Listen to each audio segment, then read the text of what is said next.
Hi there, my name is Nicholas Lamar Soutter, and welcome to In Time. Thank you for joining us. Tomorrow, most of the states in the Union will be reopening. Many have actually already started. Florida most famously reopened many of its beaches, the largest beaches, just a couple of weeks ago. Many have started allowing people to go to businesses. A lot of them have been the hands-off businesses, car washes, stuff like that, something where you're not going to necessarily come into contact with people. Pet grooming services, things like that. A number have also opened up salons, which includes but is not limited to massage parlors. Somebody's going to need to explain to me how that's not a hands-on business. Every health organization in the world, including the World Health Organization and the CDC, has said that this is a phenomenally poor idea. Nonetheless, we have decided to move forward. The argument is that it's worth certain human lives for business, and quite frankly, there's a lot of truth to that. We can't be idealistic. There's risk in everything. If you get in your car and you drive to work, there's risk in that. So if we're going to sit there and say we have to be completely safe, between 42 and 52,000 people die on our freeways every year. You're going to have to stay home if you want to be completely safe. So there is an argument to be made for it's a dangerous world. We should go out there. But this idea that it's health or the economy is a false dichotomy. We are looking at anywhere between 2,000 and 3,000 deaths every single day by the time we hit January 1st. Those are the high and low range of the numbers. Even the White House acknowledges the lower end of that number. So my question is this. When you have a 9/11 number of deaths, 9/11 style number of deaths every single day, what do you think that's going to do to business? How many people do you think are going to want to go outside and go hang out at a movie theater or a shopping mall? What do you think it's going to do to business when all of a sudden people start having members of their family die from this and it starts to affect everyone? Right now, 0.7% of the country has suffered a direct loss of some kind from this, where they know someone who has died or has been directly affected outside of just getting ill. That's actually a very small number, and that's one reason why people aren't as afraid of this as perhaps they should be. But if this grows, and if this grows at the rate it's predicted, I had used earlier an analogy of an asteroid. A number of people, especially most notably on Fox News, have been saying, well, how many people are dying from this today? It isn't much. We shouldn't worry about it. Well, if an asteroid is coming towards the planet Earth, say, yeah, but how many people died from asteroids last year? None. It's not a big deal. Doesn't mean it's not a big deal. We know how gravity works. We know whether or not it's going to hit us. We can do the math. It seems like it shouldn't be so. How can you predict the future so easily? Well, that's the thing about science. It's right whether you believe in it or not. It just is. Once something has been determined to be a scientific fact, we know how it works. It's not a big mystery. Steve Eisman and Michael Burry, these are two names that most people don't know. They're interesting because these two men in the early 2000s, around 2007, stumbled across some interesting mathematics, and they were taking a look at how rebundled mortgage loans and the insurance on those loans were being processed, and they started to realize that some of the numbers didn't make sense. And when they started to look at the math behind it, they realized that the United States was heading for a catastrophic economic failure. There was no avoiding this, and they knew it. They knew it. It was as certain as the sun is going to rise tomorrow. They figured this out. They figured this out because they could add, and they were one of the few groups of people who sat down and actually decided to take a look at the math behind this and realized this was going to happen. They poured all the money they had into short selling the stock market, which is to say predicting that the stock market is going to tank, and short selling all of these bonds, and short selling all of the insurance companies that were going to be wiped out when these bonds failed. They made millions. And the ethics of doing so aside, there was nothing they could do to stop it, and they weren't actually in any way causing any harm betting against these properties. They just knew they were going to collapse, and everybody else said, hey, it's going to be great. But there was another one that I enjoy most, and I think it's worth everyone's time seeing this. This is a man named Peter Schiff. He is an economist who also figured out, and there was a number of people who figured this out in 2007 and realized that the economy was going to get wiped out, and there was nothing anybody could do about it. So we're going to play a little clip about these people and where they are now. The interesting thing that I find most about Michael Burry, who has been wildly successful in predicting the stock market and what's going to happen next. He's a savant. If you're interested in knowing what he's investing in right now, it's water. This is Peter Schiff talking to Fox News about how and why the U.S. economy is going to utterly collapse. This is about 6 months before it happened.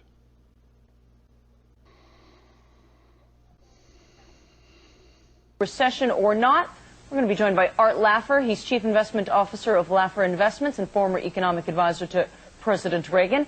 And Peter Schiff, he's president of Euro Pacific Capital. Gentlemen, thanks for being here. Peter, I want to start with you. Although there are more and more people saying that the U.S. economy will be in a recession next year, it is still a minority position. Why do you think that a recession is coming? Just how bad is it going to be?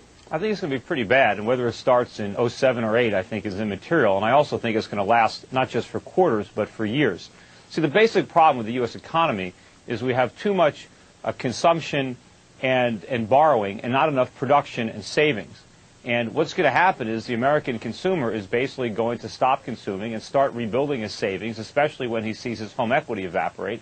And when you have the economy 70% consumption, you can't address those imbalances without a recession. You know, rather than the recession being resisted, it should really be embraced, because the disease is all this debt-financed consumption. The cure is that we stop consuming and start saving and producing again, and that's a recession. And sometimes, you know, medicine tastes bad, but you got to swallow it. Art Laffer, you hear him? He says the consumer's going to slow down in order to rebuild the savings. And you know that 2/3 of the American economy is driven by the consumer. Do you believe that? No, I don't believe any of it whatsoever, Michelle. Excuse me. But, you know, what he's saying is that savings is way down in this country, but wealth has risen dramatically. The United States economy has never been better shape. There is no tax increase coming in the next couple of years. Monetary policy is spectacular. We have freer trade than ever before. And not only that, but there are no incomes policies things here. I think Peter is just totally off base, and I don't think it's going to be... I mean, I just don't know where he's getting his stuff. Well, one of us is off base, but it's definitely not me. I mean, it's not wealth that's increased in the last few years. We haven't increased our productive capacity. All that's increased is the paper values of our stocks and real estate. But that's not real wealth, no more than the NASDAQ was wealth. When you see the stock market come down and the real estate bubble burst, all that phony wealth is going to evaporate. And all that's going to be left is all the debt that we accumulated to foreigners. Peter, I'm going to take a bet with you on this one. I'll bet you a penny on this one that if you'll sign a letter saying that if you're wrong, you'll sign a letter that you were wrong to me in this, but you're just way off base. There is nothing out there that tells us we're going to have a nice slowdown, but it's not going to be a crash. Let me ask you this. I'll bet you a lot more than a penny. Big question. Will homes be worth more or less in 2007? Tom, what do you think? You're going to see prices go up about 10%. Here's why. Because you're going to come into a regular, normal market, and in regular, normal markets, that's about what kind of appreciation you get. Home prices up 10% in the coming year. Peter, what do you say? Well, today's home prices are completely unsustainable. They were bid up to these artificial heights by a combination of temporarily low adjustable rate mortgage payments, by a complete, absence of any lending standards and by speculative buying. And what's going to happen in 2007 is a lot of these artificially low ARM payments are going to be reset upward. You're going to start to see both the government and the lenders reimposing lending standards and tightening up on credit, and you're going to see a lot of the speculative buyers turn into sellers, and these sky-high real estate prices are going to come crashing back down to earth. I first of all, I have no idea what Peter Schiff is talking about. I agree with Tom. I think they're going to be up, probably up to about 10%. What artificial lending standard are you talking about? Word to Peter. Most of the profits that people have in real estate are going to vanish, just like the profits in the dot-coms in 1999-2000. It's a fantasy. People can't sell their house. The inventories are exploding all over the country. Houses are on the market for 6 months a year. There's no bidders. The prices are going to fall through the floor. You guys are deluding yourself. We heard it. We heard it loud and clear from all of our panelists. We thank you very much. And Stein, you say this could be a perfect storm for buyers. What do you mean? I mean that the credit crunch is way overblown. The financials are being given away. They're so unbelievably cheap. Many of the resource companies have gotten really whacked and are cheap at this point. The subprime problem is a problem, but it's a tiny problem in the context of this economy. The storm is a problem, but it's a tiny problem. Meanwhile, it's as if nuclear war has struck the financials and really struck the whole market. It's a buying opportunity, especially for the financials, maybe that I've never seen before in my entire life. Trace, this is just getting started. It's not just subprime. You know, this is a problem for the entire mortgage industry. It's not just people with bad credit that committed to mortgages they can't afford. It's not just people with bad credit who are going to see their home equity vanish. And it's not limited to mortgage credit. Americans are going to have a difficult time borrowing money to buy cars, to buy furniture, to buy appliances. You know, foreigners around the world have been lending us money for years. They're now finding out that we can't afford to repay. This is going to be an enormous credit crunch. The party is over for the United States. We cannot continue borrowing to live beyond our means and consuming foreign products. It's you must over. Be a left right at a party. Huh? No, I'm pretty fun at parties. Okay. I don't just talk about this. Dollars down. But subprime is tiny. Subprime is a tiny blip. It's not tiny, and again, it's not just subprime. It's the entire mortgage market, right? All right. Well, Tracy, you're disagreeing. You're simply wrong. Well, you're simply wrong about that. No, I'm not. You're simply wrong. To Ben's point, defaults for the whole mortgage market are tiny. No, but it's good. Just give it time. Wait till all these mortgages reset. Wait till people realize. So you're saying it's going to be yet to come. Charles, you were just speaking. What do you think? I think volatility is going to be here until we can look at the books of major financials. So that means until the next round of earnings. But I think the worst is over. Ben?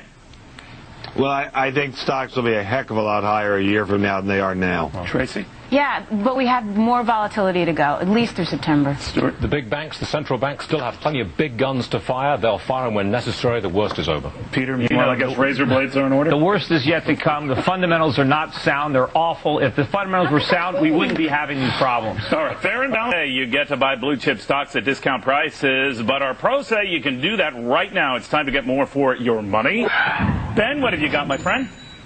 Well, the financials, as I keep saying, are just super bargains. I particularly like Merrill Lynch, which is an astonishingly well-run company. You know, a couple of days ago it was trading at barely more than 7 times earnings. Financials typically trade at a low P, but this is a joke. This stock is, they might as well be putting it in cereal boxes and giving it away. That's how cheap it is. Charles, what do you think of that?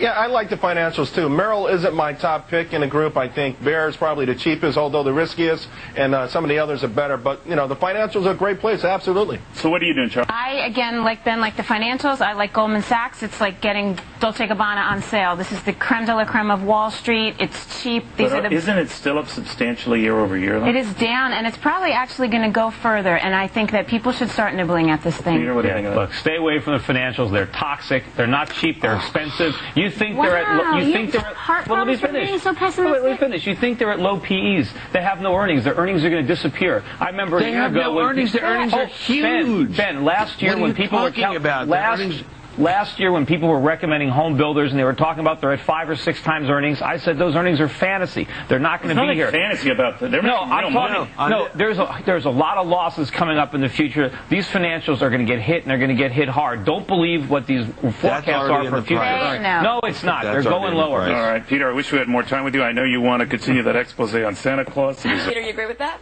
Well, I think it's going to be an issue, but I think the economy in general is going to be a bigger issue. I think certainly by November it'll be obvious to just about everybody that we're in a pretty severe recession. I think a lot of the voters already know that. Just some of the people here in Wall Street haven't figured it out yet. But I think that the recession, the economy in general, is going to be a much bigger issue. And unfortunately, I think, it's not tax cuts that we need. We really need a lot of spending cuts. The government has to cut spending, because if they cut taxes and then just print the difference, what we get is inflation instead. So we have a little bit more money in our paychecks, but we have to pay a lot more for food, we have to pay a lot more for energy, and of course eventually we're going to see a big increase in interest rates as a result of all this inflation. All right, Charles, the crystal ball. Well, if it's between boom and bust, I'll go with boom. I know the first half of the year is going to be tough. There's no doubt about it. But I think by the second half of the year, all these interest rate cuts will work their way through the system. Obviously, I think the housing market will be a lot better than it's been in 2007. The auto market, jobs, unemployment about 4.7%. And I think, Peter, inflation is going to be held in check. What do you like, Charles? Washington Mutual, and I'll add the caveat up front. This is a high-risk play, right? We're catching a falling knife. No kidding. What do you got for us? Well, I think in general people should stay away from stocks. It's going to be another bad year. I'm recommending the ETF GLD. I mean, gold has been doing incredibly well. As I mentioned earlier, it was up 33% last year. I think gold's going to go over $1,000 an ounce next year. I think U.S. stocks are going down. For all the stocks. I think the Dow's going to go to 16,000, but the big winner will be NASDAQ. So I think everyone should have some exposure to the NASDAQ. Even now, after the run-up we've had. Oh, absolutely. What do you got going? Well, it might be a big year, just big losses. And, I think what's going to happen now is we're going to see the subprime type loss scenario. That was Peter Schiff predicting the economic collapse in 2006, 2007. Now, you take a look at that video, and there is no doubt he knew exactly what he was talking about. And this wasn't as much of a shock as people think. There were a lot of people who knew this was coming and who just did something that nobody had thought to do before. Look at the numbers and see where they're coming from. Take a look at Moody's and Standard and Poor's and see exactly how they're rating these things and why, and discovered that it was all just smoke and mirrors. Now, the difference between then and now is that pretty much everybody who's an expert in this today now is saying, no, we can't be doing what we're doing. This is far more serious than it's being taken by our Lysol freebasing president. Now, he has finally started to admit, okay, it may be bad, I just don't care. And that is essentially the argument he's using. There's going to be losses, but so what? The economy is more important. And he said a platitude to the effect of even a single human life lost is a tragedy. We shouldn't have a single one. But, it is what it is. We've been through this before. We've seen this before over 100 years ago with the Spanish flu. We know what happens if we don't do the right thing. The problem is that there are a number of news organizations and presidential administrations that are lying about this, that are completely ignoring the data and the facts. Why? It's a good question. My suspicion is money has something to do with it. This is Fox News discussing the COVID-19 virus. They're scaring the living hell out of people, and I see it again as like, oh, let's bludgeon Trump with this new hoax.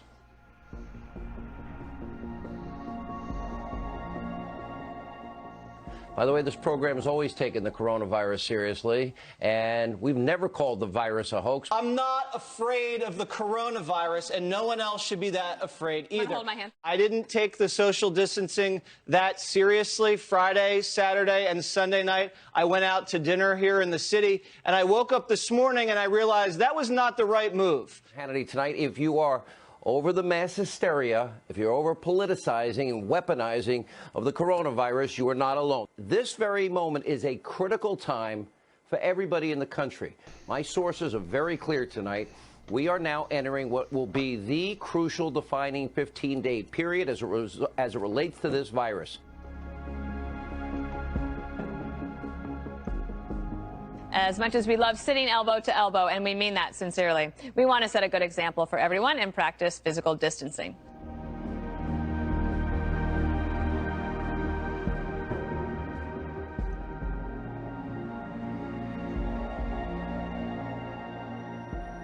Or they just looking for any and every way possible to bash President Trump. This is yet another attempt to impeach the president. And sadly, it seems they care very little for any of the destruction they are leaving in their wake.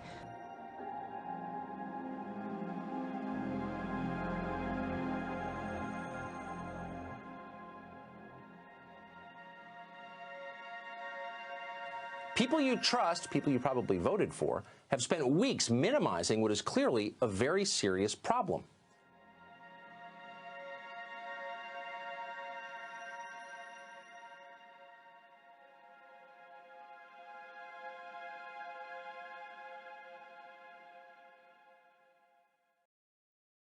An outbreak of Ebola in West Africa in 2014.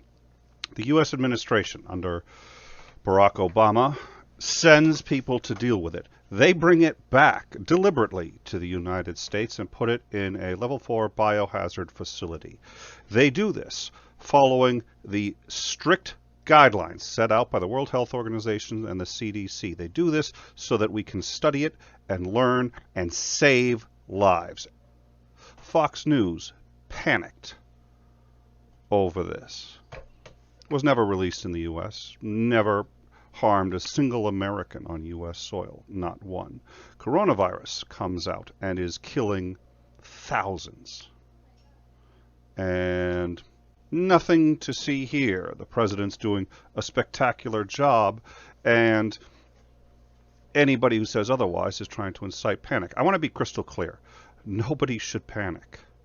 Nobody should panic. This is beatable. We know how to beat it. And if you're in a state that isn't responding appropriately to this, you can still respond appropriately to this and take proper measures. Make sure you have on gloves. Make sure you have on a face mask. You look really stupid doing it. But it's worth it. And it's worth it for other people. And it's worth it to do your part to help this. This is beatable. But not if we're going to lie about it, not if we're going to pretend like everything's okay and like there aren't political motivations. The United States vetoed a resolution to cease hostilities across the entire planet because it mentioned the World Health Organization, who Trump is pissed at because their advice has been correct so far, and everything he has said has been dead wrong. They're making him look bad, and he doesn't like it, so he's acting like a petulant child. Vice President Mike Pence has irrefutably been exposed to coronavirus by this point. We're going to go over a list of all of the states and what they are doing to reopen, but I do want to say one thing. In this effort to reopen the country, again, which starts really in earnest tomorrow, there's a difference between boldly going forward and saying we won't be afraid and running straight into the problem like a lunatic. And Mike Pence, whose press secretary has tested positive, Mike Pence has originally was reported to self-isolate. This is what the CDC recommends. This is what every state on the list that we are about to cover recommends if you think you're exposed to it. Mike Pence, in order to demonstrate how important it is that we stay open, has decided he will not self-isolate and will continue to risk exposing all of his coworkers and everyone at the White House to COVID-19. Meanwhile, Fox News goes out and says it's the Democrats who are exposing people, the Democrats who are damaging the presidency by talk, by rhetoric, while Mike Pence, who probably, there's a very good chance he's got it. There's a very good chance he's got it. He's tested negative. Trump is using the negative tests as an example of why testing doesn't work. Well, testing doesn't really do anything because you could get a false negative, and the press secretary had a number of negatives. Testing is one part of a very big strategy. Isolation alone doesn't do anything either. Testing alone doesn't do anything. Lockdowns alone don't do anything. It's all of these things combined, and the fact that our president doesn't understand that is more than a little troubling. Nonetheless, Pence has decided he's not just going to go to work and keep the country open, but now that he knows there's a very real chance that he is contagious, he is going to deliberately expose everyone who works at that building, from the interns all the way up to the president himself, to this virus. This is why we test, so that if we get a positive, there are false negatives, no false positives. She's got it. His press secretary has it. If he's got it, he's probably not going to show symptoms for anywhere between 4 to 14 days.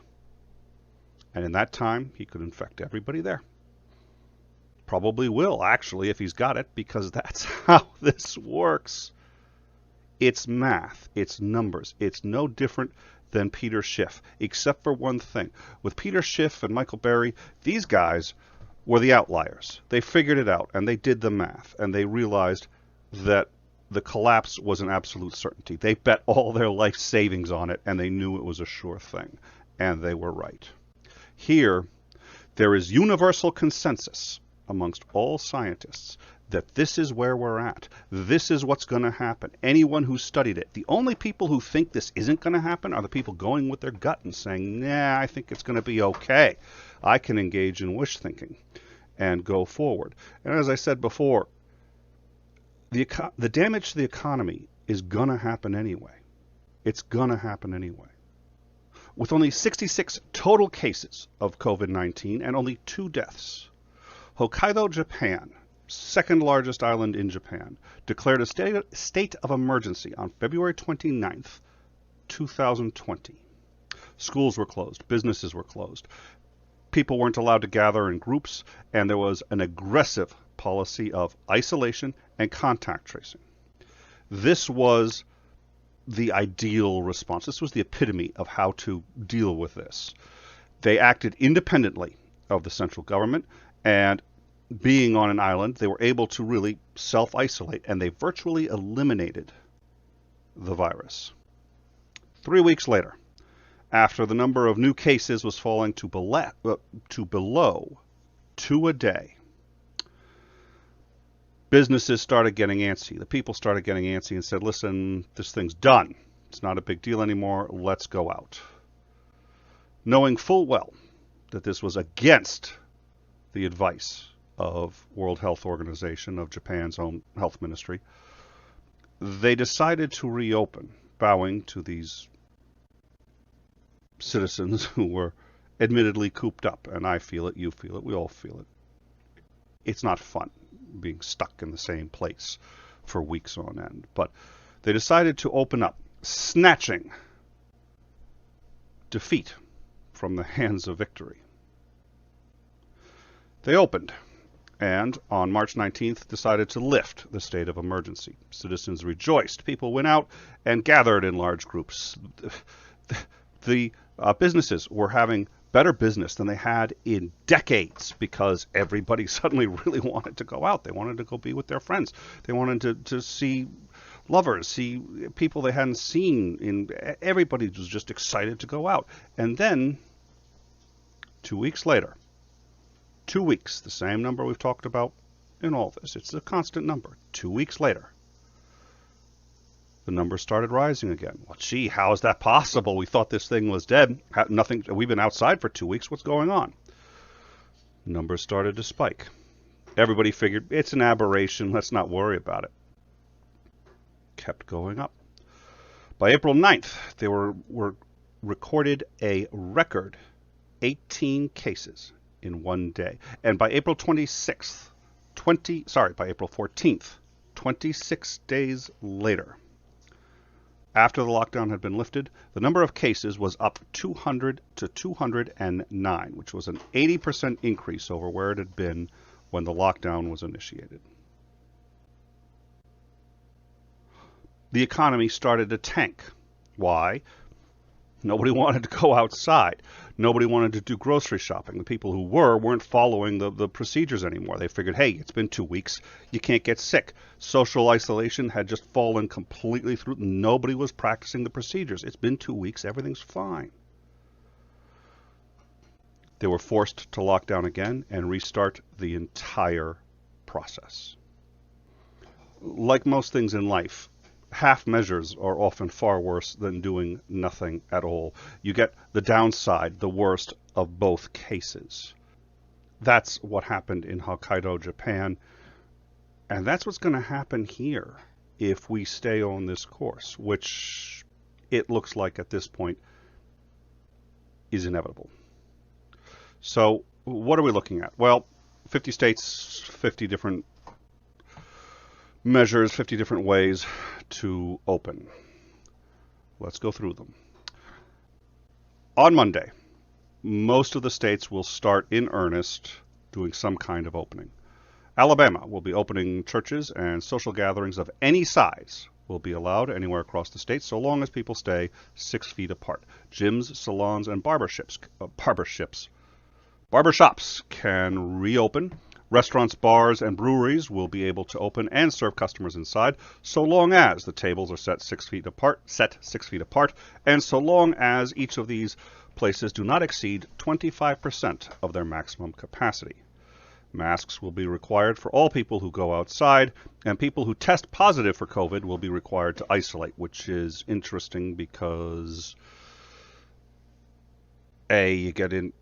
Mike Pence has been exposed. He's not going to self-isolate, and we're not testing anybody for the most part. The people who are getting tested are usually in and around Congress, funnily enough, but I'm not sure what the point is of testing if we're going to ignore the results. At any rate, Alaska will do roughly the same thing. Their restaurants will be open and able to accept 50% capacity, but an upper limit of 50 people at religious gatherings and a distance of 10 feet apart at all gatherings. Arizona will open restaurants on Monday with no guidelines or social distancing policies yet established. They said they're working on them. Arkansas is opening limited restaurants at 1/3 their normal capacity and planning a second phase at 2/3 capacity. Social distancing and 6 feet separation is going to be required. California has begun reopening beaches in Orange County and Laguna Beach and is allowing some retailers to open as long as it's curbside pickup and there is physical distancing. Colorado is opening businesses with curbside delivery and allowing elective medical procedures to begin again. Connecticut, New Jersey, New York, Pennsylvania, Delaware, Rhode Island, and Massachusetts have all decided to coordinate reopening together to maximize their impact on the economy and minimize the damage done by reopening. Connecticut has extended its mandatory lockdown until May 20th, and Governor Ned Lamar has said he will not reopen the state until testing is more widely available. Delaware is a part of this group and has extended their lockdown until May 15th, at a minimum. Governor John Kearney of Delaware has said that he will reopen the state only after he sees 28 days of declining COVID-19 cases. The District of Columbia has also extended stay-at-home orders until May 15th and possibly longer. Maine has extended its lockdown through May 31st, although it is allowing a small number of businesses to open with strict social distancing guidelines. Massachusetts has extended its lockdown until May 18th and has continued its ban on any gatherings of 10 people or more. New Jersey has extended its state of emergency for another 30 days, for another 30 days. But all businesses and public places, with the exception of parks and golf courses, will remain closed indefinitely. Parks, golf courses are being opened for exercise reasons. Social distancing is going to be required.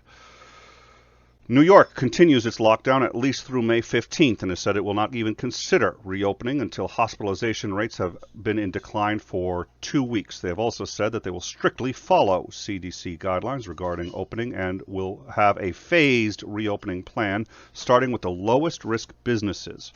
They will monitor these businesses, and every 2 weeks will consider opening more if the numbers stay down. Again, 2 weeks we've discussed before is the intubation period. It is the time between when you are exposed to it and you start to show symptoms and it can be identified. That's why that number is so important. Pennsylvania has begun a phased reopening of the state. Low-risk businesses will be starting opening on a county-by-county basis. Some of their counties have been hit particularly hard, others not so much. They have graded each county as red, yellow, green, and they have started with the green counties, and now even a number of yellow counties are beginning phased opening. They will continue until they finally open the red counties on June 4th. At least that's the anticipated opening date. Pennsylvania, oh, sorry, that was Pennsylvania. Rhode Island has begun the first phase of its reopening and is allowing some businesses to reopen so long as they follow strict sanitization and social distancing procedures. Churches will be open to 5 people or less. Gyms, movie theaters, museums, and salons and other venues will remain closed. Florida has already begun opening a number of businesses, beaches, as we've covered before, retail shops and restaurants at 25% capacity. Beaches and churches are open in what is being called a voluntary social distancing. But it has barred, but its bars and gyms remain closed. In response to the criticism of opening the beaches in Jacksonville, Florida, Governor Ron DeSantis said, quote, "My hat's off to the people of Jacksonville and Northeast Florida for doing a great job, and for those of you who try to say, you morons. I would take you over the folks were criticizing you any day of the week and twice on Sunday." That's an accurate quote. If you're having trouble parsing it, go back. But he's basically saying anyone who's criticizing the opening of these beaches is a moron, and he's proud to stick with his people who were brave enough to go out and ostensibly do everything in their power to get infected. In Georgia, shelter-in-place and lockdown orders have been lifted. Gyms, bowling alleys, movie theaters, and salons have reopened with a number of social distancing requirements, including but not limited to wearing masks if you are out in public. Hawaii has begun opening beaches for exercise use and opening shopping malls and other non-essential businesses with social distancing requirements. Idaho has ended its lockdown, and a number of small businesses and churches have opened, although bars, gymnasiums, and theaters are still closed. Retail shops, parks, and malls are reopening with, quote, strict social distancing. Masks will be required only when people cannot maintain 6 feet of social distance. Indiana is allowing social gatherings of up to 25 people. Malls can open at 25% capacity, and retail and commercial businesses can open at 50% capacity, with 6 feet in between tables at restaurants and a limit of 10 people at social gatherings, with the exception of churches where the number is unlimited, so long as everyone pinky swears to stay at least 6 feet apart. Kansas has opened restaurants so long as they maintain at least 6 feet between customers and follow proper social distancing guidelines. Malls, retail establishments are open at 50% capacity, but bars and casinos remain closed. Kentucky will begin reopening retail businesses on May 20th with social distancing guidelines, and restaurants will be open at 1/3 capacity on May 22nd. Maryland has reopened state parks and beaches for exercise purposes. Louisiana has extended their lockdown until May 15th. Stores with curbside delivery will be open, and so will restaurants with curbside delivery, but everything else will be closed. Michigan will allow manufacturing to reopen this Monday. The United Auto Workers Union has agreed to allow workers to return to work beginning May 18th at 25% capacity. Minnesota has extended the stay-at-home order until May 18th, but retail businesses are offering curbside pickup and delivery. The state will once again begin doing elective surgeries on Monday. Also on Monday, Mississippi will be ending its lockdown. Outdoor gatherings of up to 20 people are now permitted, and restaurants will be open at 50% capacity with, quote, strict social distancing. In Missouri, all businesses, including malls, restaurants, are being allowed to reopen at 25% capacity, so long as customers can maintain 6 feet of distance and so long as full social distancing measures are used. Montana is requiring all people coming into and out of the state to quarantine for 14 days. Restaurants, bars, and retail businesses are open at limited capacity and with strict social distancing. Nebraska, which never had a formal lockdown, is permitting restaurants to open at 50% of capacity. Salons, health spas are opening with a limit of 10 customers and strict social distancing. Churches are allowed to be open so long as they have strict social distancing as well. Bars and movie theaters have been ordered to stay closed until May 31st. Nevada has declared that, having met its benchmarks for opening, they will end the lockdown on Wednesday. Restaurants will open at 50% capacity. All casinos will remain closed. In New Hampshire, elective surgeries have resumed, and on Monday, hair salons will open to reservations only and no more than 10 customers at a time. Retail shops will open at 50% capacity with strict social distancing. And on May 18th, restaurants are expected to open. Governor Chris Sununu has declared that the stay-at-home order will nonetheless stay in place until May 31st.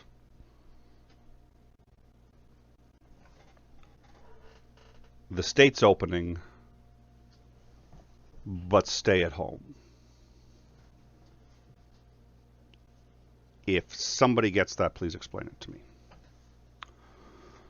New Mexico has opened retail businesses for curbside pickup as well as some businesses such as golfing and daycare. But stay-at-home orders have been extended through May 15th. North Carolina has opened retail stores at 50% capacity and is now allowing gatherings of up to 10 people. North Dakota has opened most businesses so long as people maintain a distance of 6 feet, along with strict social distancing guidelines. Movie theaters are open at 20% capacity. Ohio has begun allowing elective medical procedures and opened manufacturing and construction businesses. Retail businesses are slated to open on Tuesday. Oklahoma has reopened nearly all businesses, restaurants, theaters, and gyms, and sporting venues, so long as they maintain strict social distancing, because that's what I think of when I think of a sporting venue. Oregon is now allowing elective medical procedures to resume, but the rest of the state remains in lockdown until further notice. South Carolina has opened a number of retail stores, including department stores and open-air markets, at 20% capacity, with no more than 5 people per thousand square feet of business. On Tuesday, the lockdown and state of emergency will officially end, and people will be able to return to work, and outdoor dining will be open. South Dakota, which never officially went into lockdown either, is starting to open. Governor Chris Noem has said that in their staggering success in their staggering success in dealing with COVID-19, which comes, according to the governor, from not having done a lockdown, because when you don't do a lockdown, people are more inclined to stay at home. That was the argument. As a result of this success, they will be able to open much more rapidly. She has announced that they will be the first state to conduct trials of hydrochloroquine for treating COVID-19, a drug which is lethal, and we have at this point no evidence that it works, and in fact probably makes things significantly worse, as it damages the living daylights out of your kidneys, other internal organs, has as a side effect permanent sudden blindness and or death. Good luck with the trials. Tennessee has extended its stay-at-home orders to May 30th. However, most businesses, including restaurants and shops, have been allowed to reopen. Texas has begun reopening businesses, including restaurants, retail stores, theaters, and malls at 25% of capacity with strict social distancing guidelines. Utah has opened restaurants and retail stores under strict social distancing guidelines. Vermont has begun allowing gatherings of up to 10 people. Elective surgeries have begun and parks and golf courses have been reopened. Virginia has also started allowing elective surgeries and will limit gatherings to 10 or fewer people until May 14th. Washington has continued its lockdown until May 31st. Individual counties may open sooner if they have had no COVID-19 cases for 3 consecutive weeks, and if they apply. No contact businesses have opened. Golf and public places are open with strict social distancing measures. West Virginia has lifted its lockdown and opened many of the smaller businesses and is slated to open significantly more on Monday. Wisconsin has extended its lockdown until May 26th. It has opened state parks under strict social distancing guidelines, again, for exercise purposes. And the smaller no-contact businesses, again, car washes, stuff like that, and businesses which can do curbside pickup and drop-off are also open. Wyoming also did not issue a lockdown and has applied for federal disaster relief. It will begin reopening on May 15th. And will open restaurants, retail businesses, and such with strict social distancing guidelines. That is the list of what we are going to be seeing starting on Monday. Projections for deaths over the next couple of months have to be completely redone on the assumption that these are at least partially effective. In the meantime, it is what we've said. We still don't have mortality rates. Some seem to be high, some seem to be low.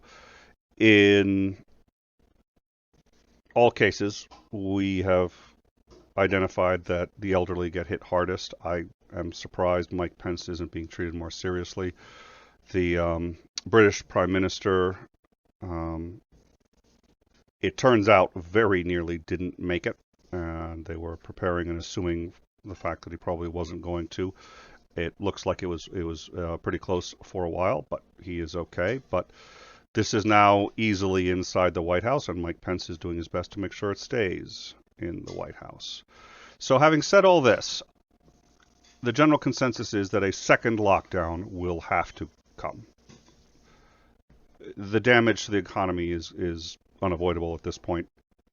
The question is going to be, where do we go from here, and at what point do we start to do a second lockdown? A number of states have decided they're not even going to exit the first one until they're really sure. My state is one of them, and I'm actually quite proud of that. Better to move slowly and make sure you know what you're doing. Recklessness never benefited anyone. But this leads to a fair question, which is, what are we going to do? We might be facing a second lockdown. We are all stressed out. I'm stressed out. So what can you do to take care of yourself and try to maintain your sanity as we go through this? First of all, do actively try to take care of your mental health. Make sure you're calling friends and family. Try to keep up your relationships, even if it's just on phone or social media. But there's Skype, there's WhatsApp, there's Messenger, all sorts of ways to stay in touch with the people you care about. Find ways to engage in your community, and maybe even to Patreon YouTube channels that you happen to like.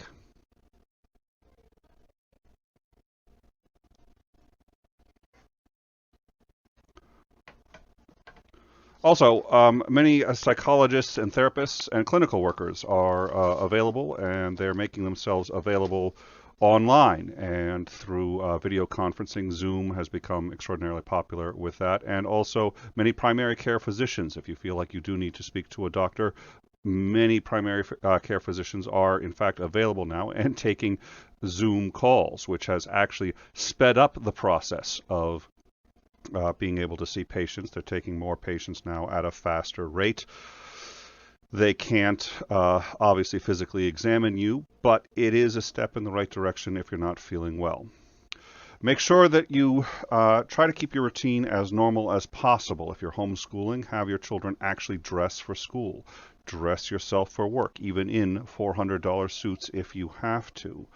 It doesn't make sense to the children that, you know, why do they have to get dressed? But if you treat every day like Saturday or Sunday, you start to fatigue and your body starts to slow down. Your mental skills start to slow down. And between that and comfort eating, which everybody likes to do in times of stress, go out and buy that package of Oreos or the ice cream. And as guilty of it as anyone.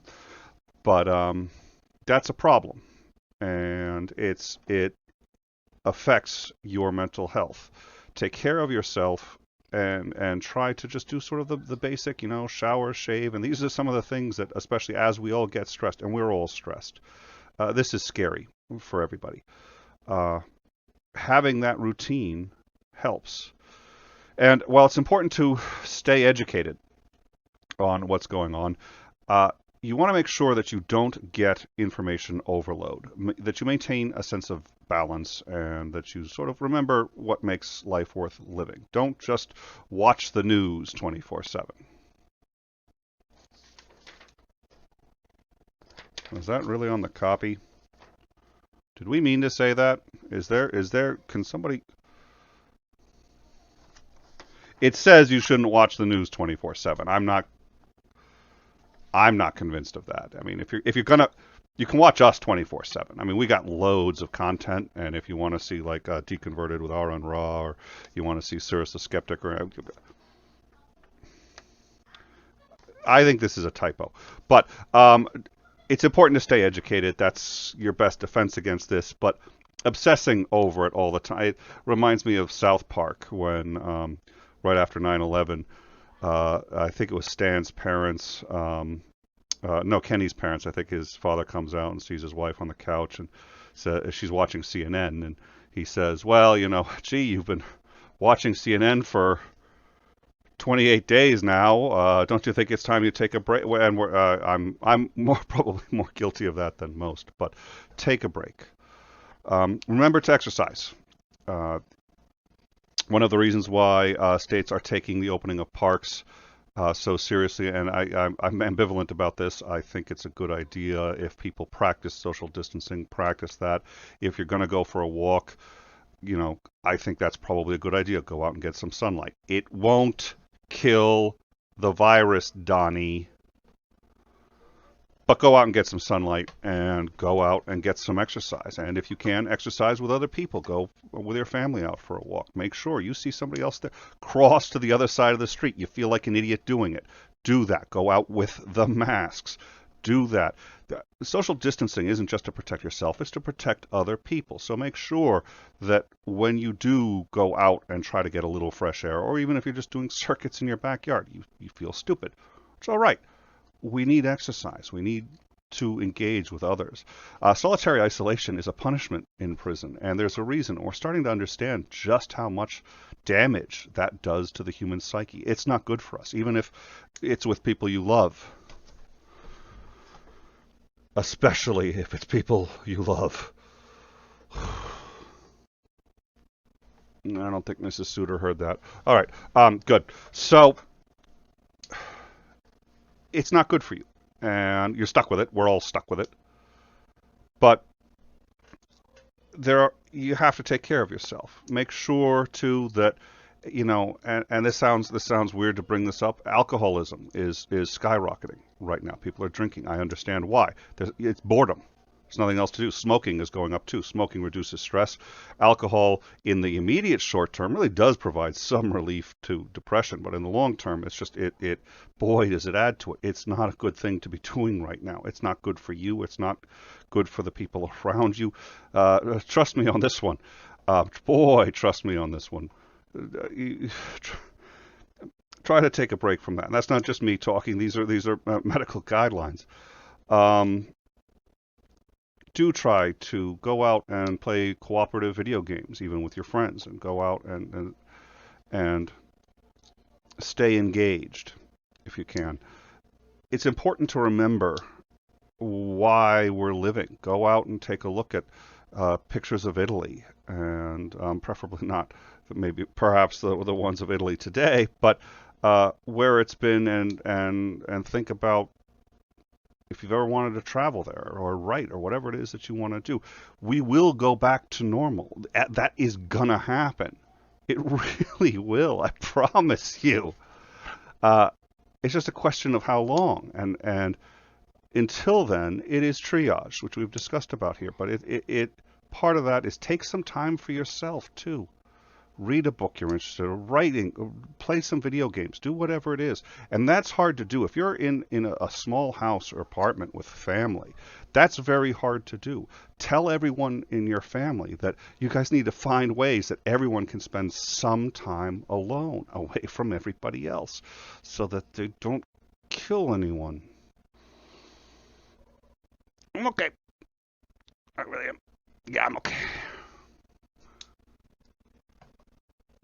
And do stay educated. It's important to know what's going on in your state, in your community, in your country, and on this planet, because the reality is, for the first time, we have the ability to communicate worldwide and to see what's happening across the globe. And Italy is now our neighbor. And what they're suffering, we may end up having to go through, and they will have been through it, and they will empathize with us, and they will do their best to be there for us, and we can be there for each other. But what we're realizing is that for every living, breathing human being on this planet, we have more in common than divides us. All of us do. All of us trapped in our homes do. So there are friends out there, and people to meet and people to talk to. And perhaps there are ways that you can be more friendly and nicer to people you like, people you don't like. AA requires acts of service, and there's a reason. It feels good to be good to other people. It really does. It feels good to be needed and to be of service. I hope you'll think about how to be of service to your neighbors. I hope you'll think about how to turn down some of the news while staying educated, and to go out and spend time with your loved ones, with your children if you have them, who will grow up faster than you can imagine. Some of this is an opportunity, one you're never going to get again, too. Doesn't hurt necessarily to see it that way sometimes, and to take advantage of that opportunity. My name is Nicholas Lamar Soutter. Thank you for joining us. We'll see you next week.